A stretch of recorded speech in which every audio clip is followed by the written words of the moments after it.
Hey guys, இன்னைக்கு இந்த வீடியோவில் கடலைக்கறி எப்படி செய்கிறதுன்னு பார்க்க போகிறோம். வாங்க வீடியோக்குள்ளே போகலாம்.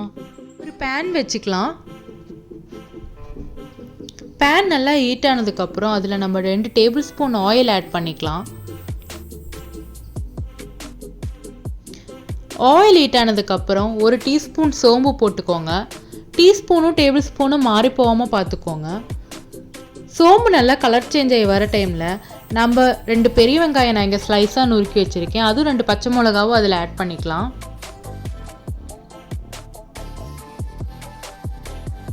வெங்காயம் ஆட் பண்ணதுக்கப்புறம் நல்லா வதக்கி விடுங்க.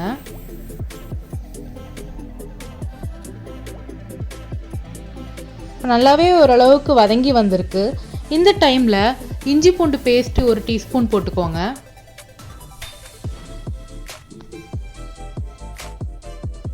இஞ்சி பூண்டு பேஸ்ட் பச்சை வாடெல்லாம் போனதுக்கப்புறம் நம்ம மசாலா ஆட் பண்ணிக்கலாம். 1 டீஸ்பூன் மல்லித்தூள் ஆட் பண்ணியிருக்கேன். 2 teaspoon Kashmiri chilli powder add பண்ணிக்கலாம். அப்புறம் சிக்கன் மசாலா 1 டீஸ்பூன் ஆட் பண்ணிக்கோங்க. மஞ்சத்தூள் 1/4 டீஸ்பூன் ஆட் பண்ணிக்கலாம்.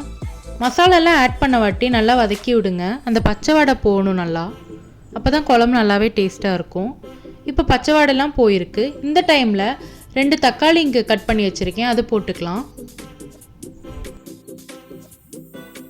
தக்காளி போட்டதுக்கப்புறம் நல்லா வதக்கி விடுங்க.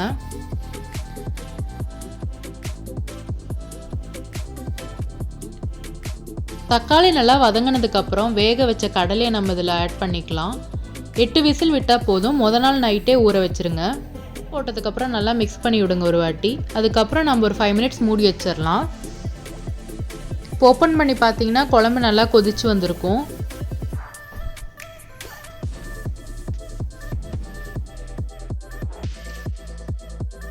இது நல்லா கொதிக்கிற டைமில் நம்ம 1 கப் தேங்காய், 1 டீஸ்பூன் சோம்பு, கொஞ்சம் தண்ணி ஊற்றி நல்லா அரைச்சி எடுத்துக்கலாம். இந்த அளவுக்கு அரைச்சி எடுத்துக்கோங்க. அந்த அரைச்சதை நம்ம அந்த குழம்புல ஊற்றிடலாம். ஊற்றின வாட்டி நல்லா மிக்ஸ் பண்ணி விடுங்க. அது நல்லாவே கொதிச்சு வரணும். கொதிச்சு வர டைமில் நம்ம தேவையான அளவு உப்பு போட்டுக்கலாம். நல்லாவே கொதிக்கட்டும். இப்போ நல்லாவே கொதிச்சு வந்திருக்கு. நம்ம ஃபைனலாக இதில் கொஞ்சம் மல்லி இலை ஆட் பண்ணிக்கலாம். மல்லி இலை ஆட் பண்ண வாட்டி குழம்பு அப்படியே அடுப்பு ஆஃப் பண்ணிவிட்டு மூடி வச்சுருங்க.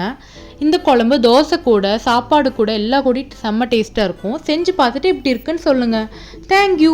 வீடியோ பிடிச்சிருந்தா லைக் பண்ணுங்கள், ஷேர் பண்ணுங்கள், சப்ஸ்கிரைப் பண்ணுங்கள்.